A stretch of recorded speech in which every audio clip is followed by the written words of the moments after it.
বাবা, গ্রামের পথ একদম ভালো নয়। আর পথ এই ভর দুপুরে কোথায় যে যাব, কি করব, কিছুই বুঝতে পারছি না। হ্যাঁ রে বাবা অমল, আমরা কোথায় যাচ্ছি রে? এই রোদ্দুরের মধ্যে যে চলতে পারি না। আমি যে নিজেই জানি না মা, তোমায় কি বলবো বলো তো। হে ভগবান, এ কি শাস্তি দিলে। এগিরে অমল, এই ভর দুপুরে গোটা পরিবার নিয়ে কোথায় চললি?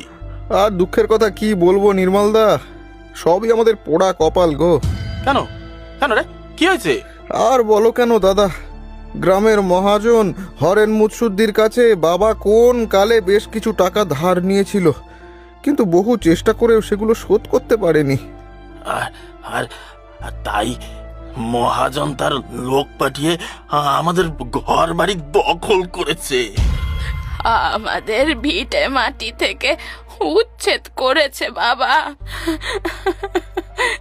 এবার যে কোথায় মাথা গুঁজার ঠাঁই হবে কি জানি। আহা গো, এ তো খুবই শোচনীয় ব্যাপার ভাই। বুড়ো বাপ মা দুটোকে নিয়ে তুই কোথায় ঠোকর খেয়ে বেড়াবি বলতো? আর কি বলবো দাদা, সেই প্রভাতপুর গ্রামে মায়ের মামার বাড়ি, সেই দিকেই চলেছি। প্রভাতপুর? সে তো এখান থেকে প্রায় 10 ক্রোশ দূর হবে। এই চড়া রোদে এত দূর পথ তুই যাবি কি করে?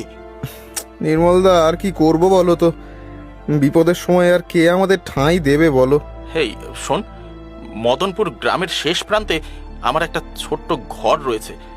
যদি তোদের আপত্তি না থাকে তোরা আপাতত সেই ঘরেই থাকতে পারিস, কিন্তু মাসে যাই হোক একটা কিছু ভাড়া দিয়ে দিস, তাহলেই হবে।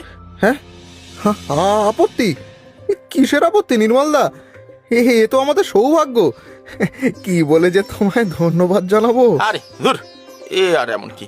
এ বলছিলাম কাকু, যদি কিছু অগ্রিম ভাড়া পাওয়া যেত।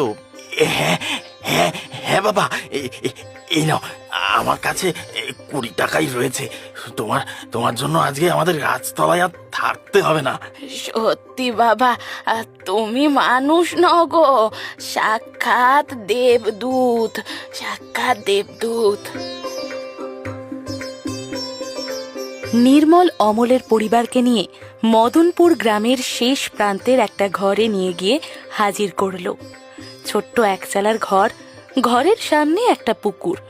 ঘরে অমলদের থাকার বন্দোবস্ত করে দিয়ে নির্মল বিনয়ের সাথে বলল, এই ছোট্ট ঘর, তোদের 3 জনের হয়তো একটু অসুবিধাই